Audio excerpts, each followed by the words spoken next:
While the assassin was carrying out his mission, his view through the scope was suddenly blocked by a beautiful woman. He quickly shifted the crosshairs back onto the target, but he still could not resist sneaking another glance at her. Realizing this could not continue, he hurriedly steadied himself. Then he checked his watch and saw his heart rate was 65. At that moment, he was in excellent condition. Carl tightened his grip on the rifle, focused his attention, and prepared to kill with a single shot, because up to this point, he had never missed. As the wealthy man came back into view, Carl fired without hesitation. But at the critical moment, the woman suddenly moved, and the bullet struck her instead. Carl wanted to fire another shot, but the bodyguards had already spotted his position, and quickly drew the curtains. A perfect sniper usually gets only one chance. Carl packed up the rifle with practiced efficiency. He picked up the trash from the floor, then put on his helmet and hurried downstairs. He got on the bike parked at the entrance. By the time the police arrived, Carl had already escaped through a side road. Then he ditched the gear, took back roads to avoid the police, and threw the helmet into the river. Just like that, the tools of the crime were cleanly disposed of. After that, he went to a convenience store, quickly took off his clothes,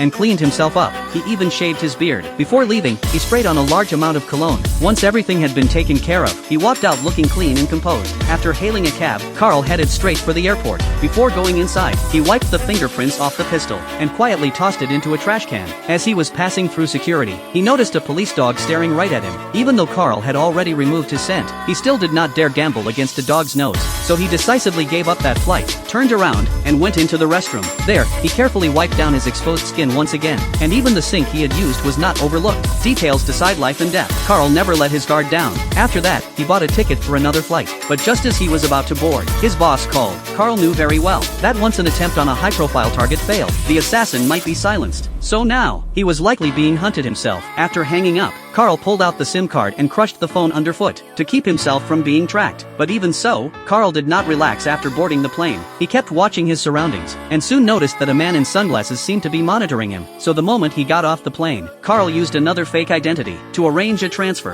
Coincidentally, the man in sunglasses booked the same transfer as well, and the two of them even ran into each other in the same waiting lounge. Alarm bells went off in Carl's head. This man was very likely following him. Not daring to take the risk, Carl immediately changed his ticket to the next morning. He checked into an airport hotel and ordered some dinner, only after confirming it was a waiter outside. Did Carl cautiously position himself sideways by the door? But Carl was not really hungry. He needed some weapons. He placed a glass on the doorknob and set the plate tightly against the door. If anyone pushed the door open, the glass would fall onto the plate and make a noise. Then Carl took the table knife, sat down in the chair opposite the door, and turned off the light. Fortunately, the night passed without incident. The man in sunglasses did not show up again either. Only then did Carl feel safe enough to board the plane and return to the Dominican Republic. His car was parked outside the airport. On the way home, Carl still did not let his guard down. He kept changing routes, and only after spending the whole day making detours did he finally make it home. But the moment he reached the door, he spotted two large footprints on the ground. They were definitely not his wife's shoe prints, and beside them was a pile of cigarette butts. Carl instantly realized that someone had come to kill him.